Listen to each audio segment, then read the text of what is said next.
Hello everyone. So in this video we are going to talk about the India-Nepal relations. तो हुआ यूँ कि after the independence or after 1947 Indo-Nepal Treaty of Peace and Friendship was signed, due to which हमने open border system adopt किया और free movement of people possible हो सका. And this was without the visas, कि नेपाल के जो लोग हैं वो इंडिया में आ सकते हैं और इंडिया के जो लोग हैं नेपाल में without any visa they can travel. उसी के रिज़ल्ट में हमने क्लोज कल्चरल रिलेशंस भी डेवलप किए.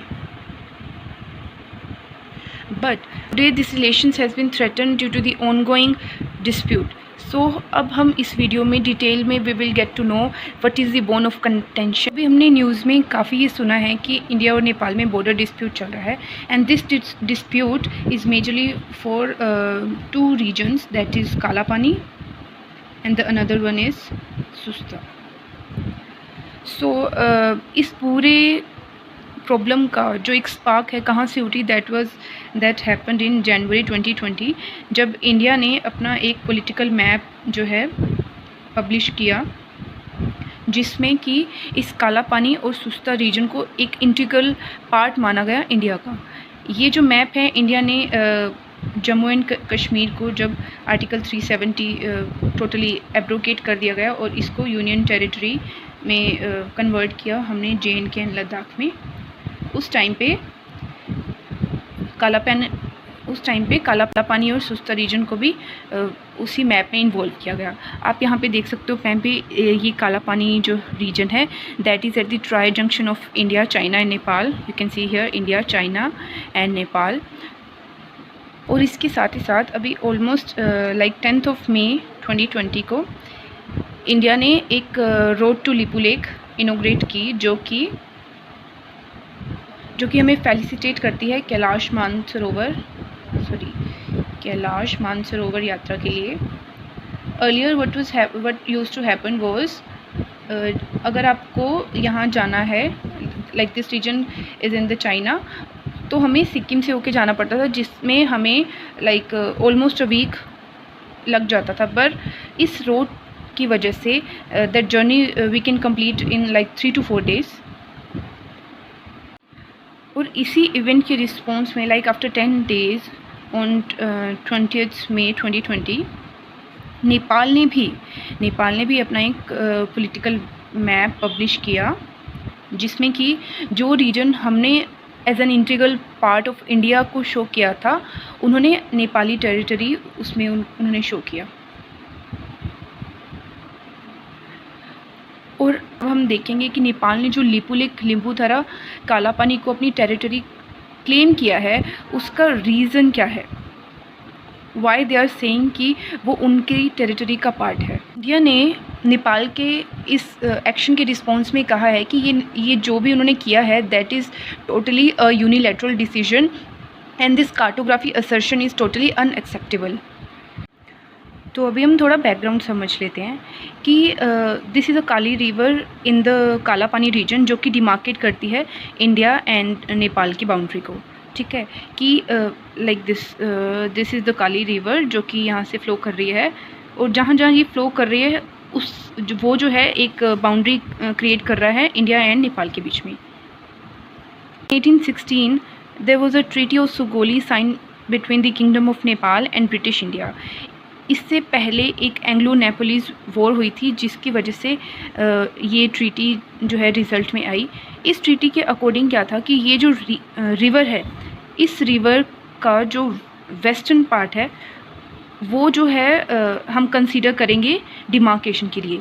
सो एक्चुअली में क्या है कि ये जो रिवर है यहाँ से मतलब 2 जगह से आ रही है लाइक क्योंकि एक रिवर बहुत बड़ी होती है तो उसमें काफ़ी ट्रिब्यूटरीज मिल के एक उसको कंप्लीट करते हैं. तो इस ट्रीटी में ये डिसाइड किया गया कि जो रिवर का जो वेस्टर्न साइड है उससे हम इंडिया एंड नेपाल की बाउंड्री को ट्रीटी के अकॉर्डिंग आप देख सकते हो कि ऑलमोस्ट अगर ये वेस्टर्न एरिया है ये ईस्टर्न एरिया है तो ये वाला एरिया भी नेपाल के अंडर ही आ रहा है and this area is for India. ठीक है, लेकिन कुछ टाइम के बाद ब्रिटिशर्स को ये लगा कि this region can be very useful for them. तो उन्होंने क्या किया कि उन्होंने ईस्टर्न साइड को डिमार्केशन के लिए यूज़ किया, क्योंकि नेपाल में उस टाइम पे मोनार्की थी। इसकी वजह से और इंडिया और नेपाल के रिलेशंस भी काफ़ी बेटर थे उस टाइम पे, इसलिए नेपाल ने कभी इस चीज़ के ऊपर कुछ अपना कंसर्न रेज़ नहीं किया और कभी भी इस चीज़ के लिए ऑब्जेक्ट नहीं किया। Even in 1954 and 2015, different agreements were signed between India and China, जिसमें जो लिपू लेक पास रीजन जो है उसको as a transit route use किया गया तिब्बत जाने के लिए। But Nepal never raised any objection.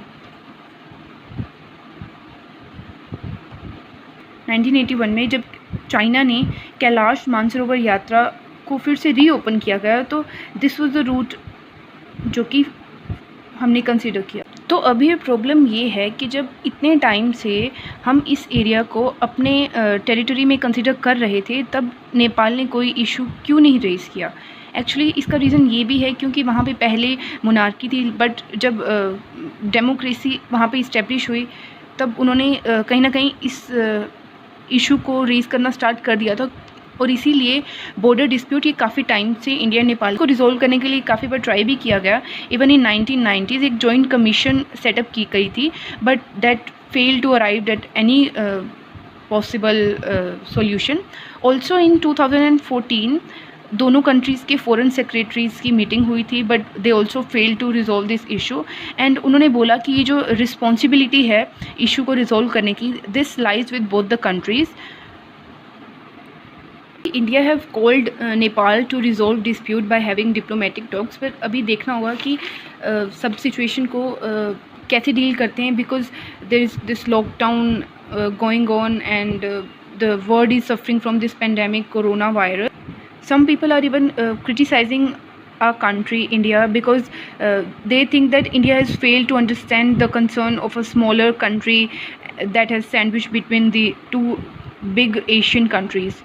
अभी इंडिया को चाहिए कि वो पीसफुल नेगोशिएशंस के मदद से ये जो डिस्प्यूट है उसको रिजॉल्व करे, क्योंकि ऐसा नहीं है कि इंडिया ने ऐसे इश्यूज़ को पहले कभी हैंडल नहीं किया, क्योंकि इंडिया एंड बांग्लादेश में भी कुछ ऐसा डिस्प्यूट अराइज़ हुआ था। एक लैंड बाउंड्री इशू था और एक मैरीटाइम डिस्प्यूट था, जिसको कि लैंड बाउंड्री इशू को एक लैंड बाउंड्री एग्रीमेंट के हेल्प से उसको रिजॉल्व किया गया, एंड मैरीटाइम डिस्प्यूट को भी यूएन क्लॉज की हेल्प से रिजॉल्व किया। So we have that potential, and India ने हमेशा नेपाल के लिए एज अ बिग ब्रदर उसने काम किया है। बहुत से प्रोजेक्ट्स वहाँ पे हमने इंफ्रास्ट्रक्चर डेवलप किया है, और ह्यूमैनिटेरियन हेल्प भी उनको हमेशा, जब भी कुछ नेचुरल कैलेमिटीज़ की वजह से उनको सफ़र करना पड़ा तो उनकी हमेशा उनको ह्यूमैनिटेरियन बेसिस पे उनको हेल्प प्रोवाइड की है। So this whole issue can only be resolve by having the diplomatic talks, and let's see कि इसका रिज़ल्ट हमें पॉजिटिव रिज़ल्ट हमें कब देखने को मिलेगा। Thanks a lot for listening me so patiently. Thank you so much.